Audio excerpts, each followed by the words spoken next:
Hello everyone, welcome back to my channel. My name is Dr. Nisha and in today's video lecture we are going to study about the relationships of remedy as you have seen the thumbnail कि relationship of remedies बता रहे हैं मतलब क्या.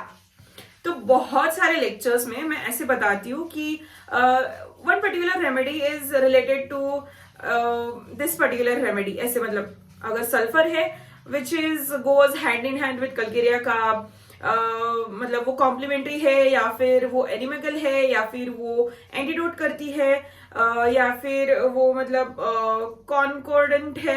ऐसे मैं ना बताती हूँ कि बीच बीच में बताती रहती हूँ. तो what exactly the meaning of this particular words, like complimentary मतलब क्या, एंटीडोट मतलब क्या, एंटीडोटेड बाय मतलब क्या.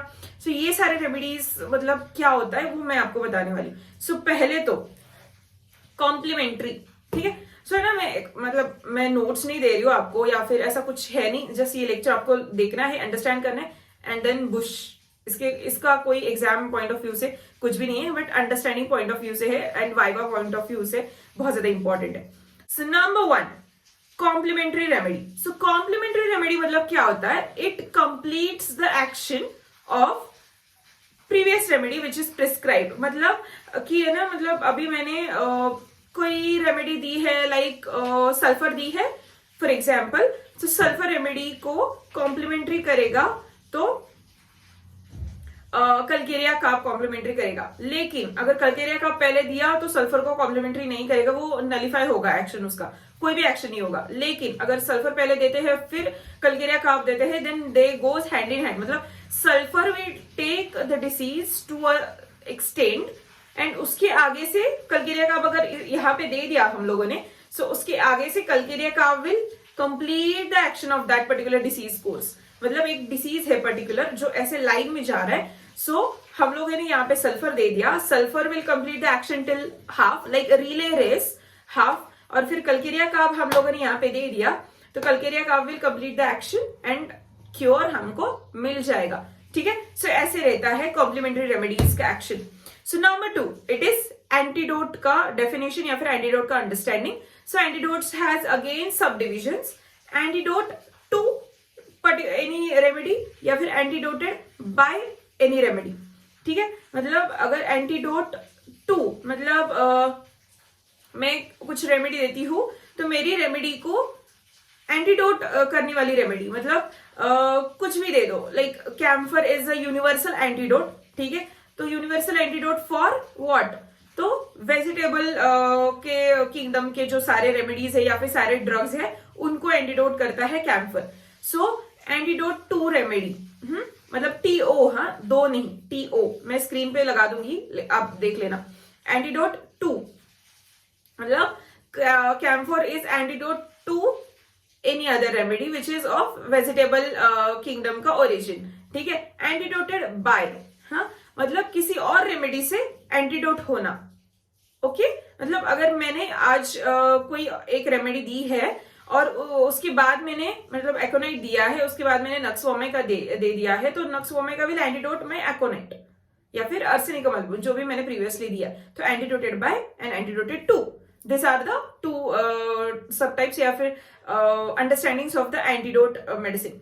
सो नंबर 3 इज इनिमिकल. इनिमिकल में क्या होता है?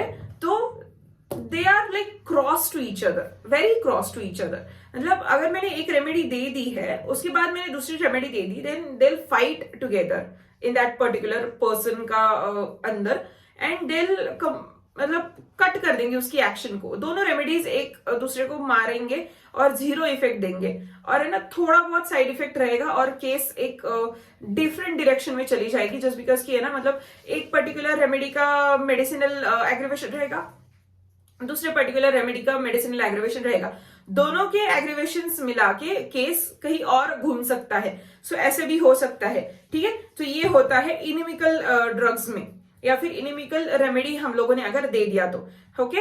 This was number 3. Now number 4 is concordance. So concordance is what? तो है ना दो सिमिलर मेडिसिन मतलब नंबर ए मेडिसिन और नंबर 2 मेडिसिन या फिर number B medicine is similar to each other. Like मैंने अगर कुछ एक मेडिसिन दी है, दूसरी मेडिसिन भी उसकी जैसी ही है सिमिलर ग्रुप में, तो वो लोग एक्शन करेंगे लेकिन डिफरेंट डिफरेंट एक्शन देंगे, उनकी पर्टिकुलर इंडिविजुअलाइज्ड एक्शन देंगे, लेकिन साथ ही में काम करेंगे, दोनों के भी इफेक्ट्स रहेंगे। सो इसीलिए हम लोग उनको कॉन्कॉर्डेंस रेमेडी हम लोग ऐसे बोलेंगे।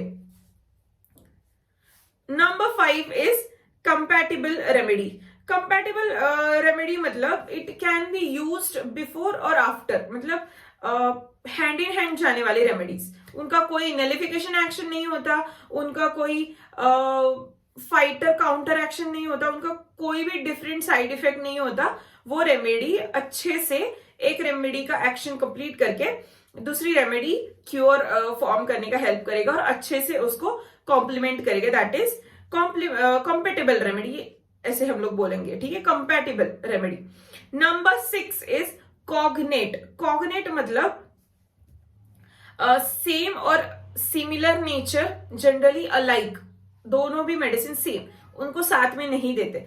या तो ये रेमेडी दो या तो ये रेमेडी दो, मतलब दोनों में से दोनों भी नहीं दे सकते, सिर्फ एक ही रेमेडी देना है। दैट इज कॉग्नेंट, ठीक है। आई नो दो आपने ना मतलब पार्शियल सिमिलियम निकाले हैं दो, तो ना आपको ऐसा ढूंढना है, कॉग्नेंट में से आपको ऐसा ढूंढना पड़ेगा कि मतलब ये वर्क करेगा या ये वर्क करेगा। सो जो वर्क करेगा वो आपको दे देना है। सो ये था सारा relationships of the remedies, understanding for this particular relationship. So इसका अगर मैंने नाम लूंगी ना तो आपको याद रहना चाहिए कि what is complementary, what is antidote, what is cognate, what is compatible. तो ये आपको याद रहना चाहिए, इसीलिए मैंने आपको ये सब कुछ पढ़ाया है। ये अगर आपको क्लियर नहीं था अभी तक एग्जाम के लिए या फिर प्रैक्टिस के लिए भी, then you can must watch this video completely and take out the notes of this video, क्योंकि इसका नोट्स कहीं और नहीं है, ये सिर्फ मेरे अंडरस्टैंडिंग से है, मैंने सर्च कर करके अंडरस्टैंड किया है, तो वो मैं आपको बता रही हूँ। कहीं और मिल जाएगा इन ऑर्गेना, बट आई डोंट नो, अगर मिलता है मुझे तो मैं शेयर कर दूंगी, नहीं तो फिर है ना, अगर नहीं मिलता है तो this is what the understanding which I understood, so I am sharing with you guys. So yeah, this was it. This was today's lecture. I hope you like this lecture. If do that, do consider subscribing to my channel and please share करना, like करना, and जो भी कोई doubts रहेंगे, जो भी कोई आपको कुछ पूछना होगा या फिर जो भी टॉपिक्स आपको चाहिए in the future lectures, then do let me know in the comment section. Till then, bye. Take care.